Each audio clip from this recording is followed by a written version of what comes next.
तो दशमलव को कहा जाता है डेसिमल, डेसिमल का ये पॉइंट है, ठीक है। डेसिमल को हिंदी में दशमलव कहा जाता है। इसके दो टाइप होते हैं। पहली जो टाइप होती है टर्मिनेटिंग डेसिमल, ठीक है, जिसे हम शांत दशमलव कहते हैं।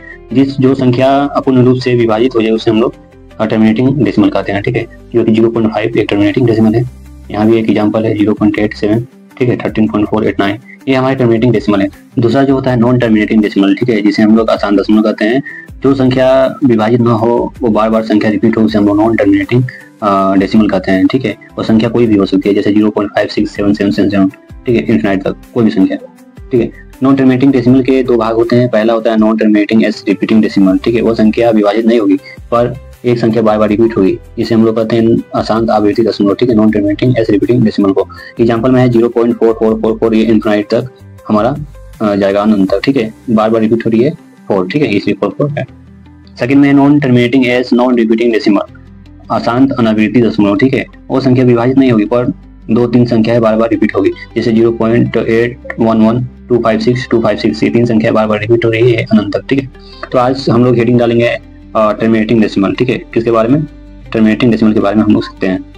टर्मिनेटिंग डेसिमल, टर्मिनेटिंग डेसिमल को शांत दशमलव कहा जाता है, ठीक है। देखिए 0.7 का फ्रैक्शन हम लोग अगर चेंज करेंगे तो 7/10 आएगा। क्यों? क्योंकि डेसिमल के बाद एक संख्या है तो एक के बाद एक जीरो, ठीक है, इक्वल टू 7/10, 10 की पावर यानी कि घात 1, ठीक है। ये हमारा फ्रैक्शन में हो चुका है।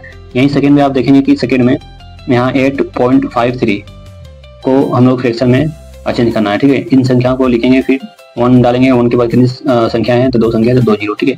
और इसे हम घात में करेंगे तो 853 अपॉन में 10 की घात 3 यानी कि 10 की पावर 3 आया, ठीक है। कि n अपॉन में 10 यानी कि 10 की पावर 2 है, ठीक है। n यानी कि कोई भी संख्या है, ऊपर कोई भी संख्या हो सकती है, कभी भी जीरो नहीं होगा, ठीक है। ऊपर नीचे में हम लोग ध्यान रखेंगे, ठीक है, 2 हो या 5 हो तभी हमारा टर्मिनेटिंग डेसिमल कहलाएगा, ठीक है। 10 होना चाहिए, 10 या 2 या 5 तभी हमारा टर्मिनेटिंग डेसिमल कहलाएगा, ठीक है। और चौथा में देखेंगे कि n कोई संख्या है, कोई भी संख्या हो सकती है ऊपर, ठीक है, अपॉन में 2 की पावर x, तब पॉइंट के बाद यानी कि डेसिमल के बाद हमारे x अंक आएगा, ठीक है। अभी आगे मैं बताऊंगा इसके बारे में, आप बस देखते जाइए, ठीक है।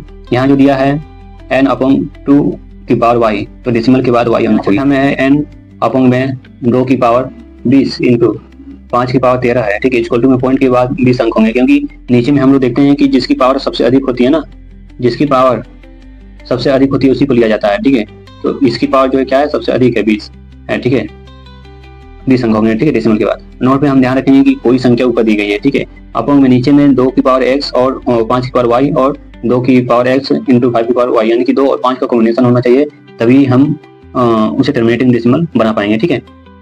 ये रहा टर्मिनेटिंग डेसिमल के उदाहरण, ठीक है। अब हम देखेंगे नॉन टर्मिनेटिंग डेसिमल यानी कि आसान आवर्ती दशमलव। एग्जांपल है